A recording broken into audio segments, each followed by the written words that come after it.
Good morning sa tanan nato mga suking televiewers ug sa nagsunod ni inyong mong programa sa Facebook ug sa TV. Mayong buntag ng tanan. Okay. So, kaning pagdevelop sa itong mga infrastructure projects ka nagwapo ng mga dalan. Tabang mo ni siya. Usa na sa rason Yan ang nakatiyod ka. nganong nakita magud nila karon nga doon na naging presensya sa gobyerno ngadto sa ilang barangay. Tungod kay una mo lagi na usas sa diferensya guba dili mayo ang kadalanan. Kung dunay reklamo ang katawhan sa barangay sa bukid, wala dayoy mo abot nga gobyerno tungod kay di pud maabot og sakyanan mga inana ba. So gamay nga serbisyo sa gobyerno dili mapaabot, dako kay na og impact sa katawan sa barangay nga mura na sila og gikalimtan sa gobyerno. Sakto gito no eh. Mo nang kani nga infrastructure nga paghimo og mga mayong dalan, dako kay ni nga instrumento para mapaabot gyud ang serbisyo sa gobyerno ngadto sa katawhan sa pinakatumoy nga barangay. So ang imong tanawon karon sa San Lorenzo mo man ay pinakatumoy na to nga barangay. Mura na og National Highway ang pinakatumoy nga purok dito. So sa pagpaningkamot sa ato ang Congressman Ando, nahimo gid na nga hapsay ug nindot ang dalan pagpaabot sa serbisyo sa gobyerno ngadto sa barangay, sa katawhan sa barangay. So katong i-promise ni kung ano utan ngadto ta dito nga o pato ingon siya nga ipaabot dito sa nana nakumpleto na gitong dalan na. Oo, kanang nawala na gito na kanang nagpabilin nga promise. Nahimo na gitong realidad, no? Na mao dito karon among focus sa amo ang pagpalambo sa among turismo dito. Oh, so we are planning nga maghimo-mig lang himuon na mo na diyang dapita nga sa among agriculture tourism. Oh, dito may maghimog mga kuan dito. So gwapo nga site to dito. So mo na usa sa among gipasalamatan sa ato ang maabdik nga kongresista kung ando sa iyang pagpaningkamot. So unsa ba yung mga pwede na tumaingon nga ma-proud ta nga makita kung matusla dito sa makita dito sa mga turista, mga lokal na sa kuan. Actually, na dito sa overlooking man gud tong lugar apod. Makita nimo ang whole kuan diri sa dagat, no. Dayon pwede jud ka dito mananom o mga maghimo ka dito. Actually nagsugod na gani ang barangay dito, naghimo na sila ganang strawberry farm. Oo. Doon na po may gi-propose ito nga himuon na mo campsite. wow. Okay, gibutangan na po ito ni Kong Ando og pundo itong nagkahimo na tayo cottages, murag function hall, nga himong cottage para sa mga ligo og suba. During summer, good, daghan kayong mga ligo ka ng ting-init, daghan kayong mga do dito sa San Lorenzo, mga ligo na suba. Ano, bugnaw kay ang tubig. May bugnaw ang tubig, labi na sa summer, init diri sa ubos, ato na sila dito niya, natay gwapong pasilidad dito. Dayon, babaw dito mo to yung giplanuhan nga magbutang o campsite pod kay usay kanang bitong kaning mga batanon hilig na sila mag-camping na bitaw magiuban nga mahilig gid mag-adto nature trip. So dito gwapo nga site dito. Nakahisgot tong usa ka barangay kagawad nga ato dito nga doon na day kuno to waterfalls layo lang. To ay to silang kuan lugar. Sakop to sa apil to sa sa San Lorenzo. Apil to sa Purok. Oo. So, amo na itong gi-explore dito, gi-atuan to ni Kagawad, Naranhupod. Abot dito nila kay usap pa nangita pa may additional source sa ato ang tubig. So, pwede to dito. Yeah, mali na nahimuan naman tong dalan ni Kong Ando. Dool-dool na to dito. Mo ba? Oh, so maabot pa gid nato to kuan. Hopefully, mas magwapo pa gid ang maong lugar. Pero sa pagkakaroon wala pa yung mga local nga mga turista ka tumahiligon sa church ba nga. Naanay mo ang abot dito. Naanay mo abot dito.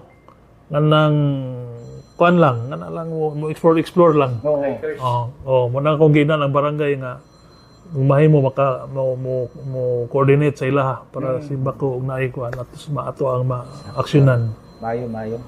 Okay. Prepare sa lain bahay Mayor, daghan ang naghinang-hinang sa atong turismo. Kung sa update sa atong tourist spots, labi na sa Amura, Asinso, Misamis Occidental Recreation and Aqua Marina Park.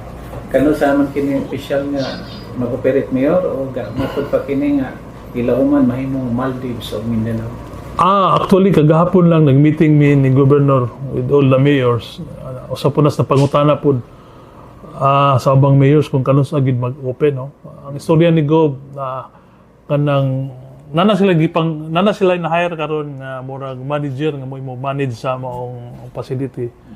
Dili na maglangan. Anytime kuno within first quarter o second quarter, posible na gid mag-open na gid sila.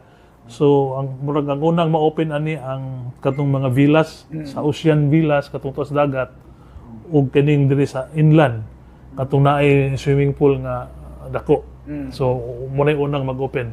Katong proposed na hotel buildings kamulo patong trabahon pero pwede na mag-opening mga villas. So pagkakaroon daghan kayo ang magsigig panawag na gusto sila magpa-reserve, mangutan nagpilay, rate. Ikaw wala pa gid officially pero hapit na. Anyway, makita man ninyo kay karon murag diri ang Miss may usa ni host sa kuan katong sa Pilipinas Miss Universe Philippines so usa man ang Amorat mo venue sa maong activity.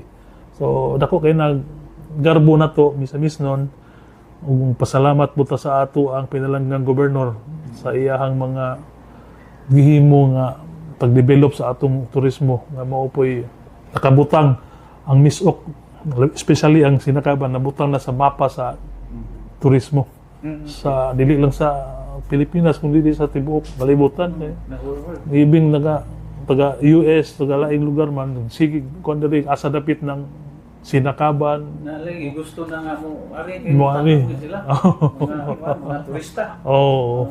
Dako kayo kuan. Kumusta po ng, Mayor, apil ba itong White Sun? Pagkakaroon, gisugdan nagtrabaho ang katong island dito nga saan naghihimo man itong murag katong na Dolphin Island. Naay restaurant dito nga itukod sad. So ongoing na karon gisugdan na. Sa ni Governor Campos no. Kato na ay kuan. Karon gihimo sa tong kuan. Part sa development sa Amora napod tong restaurant dito sa White Sun nga island. Going na po. Pero wala na tong Dolphin kana lang development lang. Wala na restaurant na lang to dito. Oo. Nindot sad.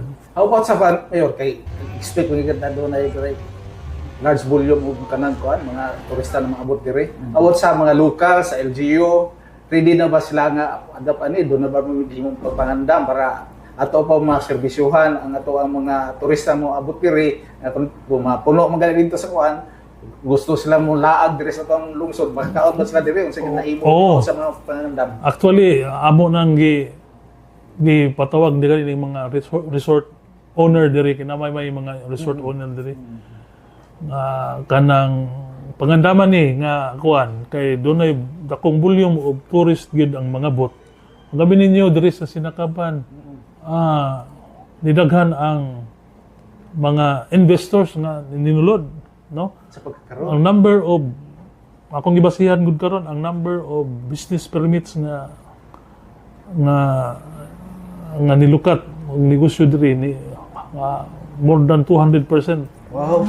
Tungod na ginagmayng negosyo dayo daghan pod ang nangita na og mga yuta diri nga mopalit silang mga luti tungod nakita nila nga usa na ning Sinakaban sa tourist destination pohon sa Misamis Occidental tungod ni aning Amora nga resort no so katong mga barangay captain ako silang giingnan ngita og mga livelihood projects sa ato ang kuan kanang inyong mga associations kanang mga people's organization women sa ato nang hatagag livelihood kanang mga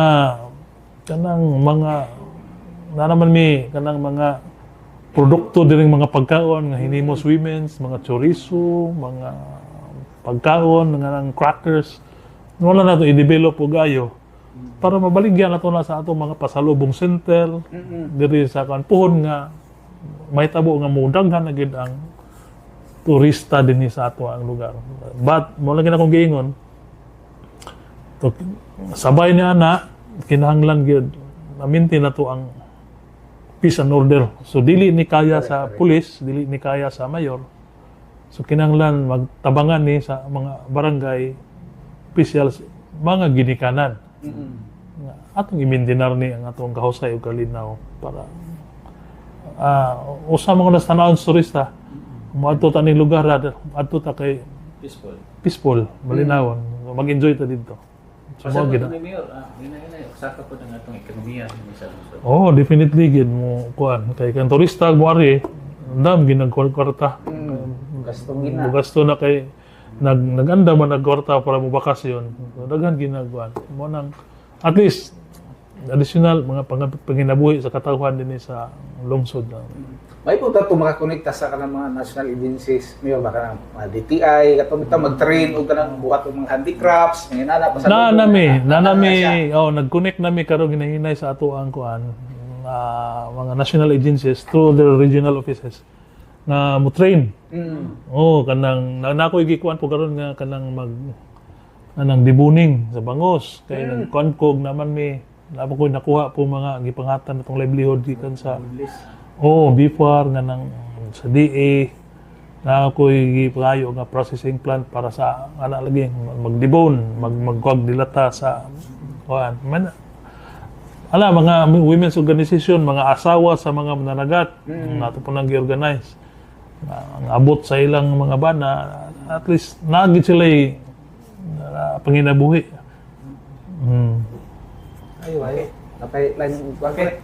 Mayor, sa dili pa, matapos Mayor, nagkadul na ang atong piyesta sa Sinakaban, unsa ang mga sorpresa o mga pangandam sa nga imong giluto aron na mabulok pa ng celebration. Doon natay ang sa lungsod, ang piyesta na sa diri man sa poblasyon. No? So doon natay mga ang ato ang scheme ay nag-facilitate, doon natay pickleball tournament na ipahigayon, doon na pud tay kaning volleyball nga ipagayon sa sports para sa atong kabatanunan nga ma-develop ang ilang skills dayon malikay sa mga droga mo nang nauso man ganang pickleball karon bisan asa nalipay lapod ko kay tungod sa proyekto ni Governor ni Kung Ando nga na gwapo na ta og mga covered courts. At least dito mahimuan man dahil ng pickleball court good. Muna kung gingnan ang mga barangay pahimuan na yung covered pickleball para ang mga batanon imbis na mag-inom ari paingon sa sports. Kaya pickleball dali kayo himuon ba ang korte. Dali ra bandisan lang nimo. So karon at least nalipay ko nga daghang kayong naikagdula nga instead mag-inom to sa sports. Doon na po ang barangay, naghimo po sila, na po ilang variety show, na po yung Miss Poblasyon, na sila may akong gipasagdan kay ilamang ang piyesta. Nga ito alang nga doon na ito programa sa sports, mga tournament para sa celebration sa atong piyesta. Sinakbang Mayor. Sinakbang, doon na lang nga punta sinakbang, atong ipag-parade sa ato ang Santos, ang ato ang patron si St. Joseph, ngadto sa dagat. No, para rarely na to na ginahimo paghatag og honor sa ato ang patron sa iyang proteksyon sa ato ang lungsod sa Sinakaban.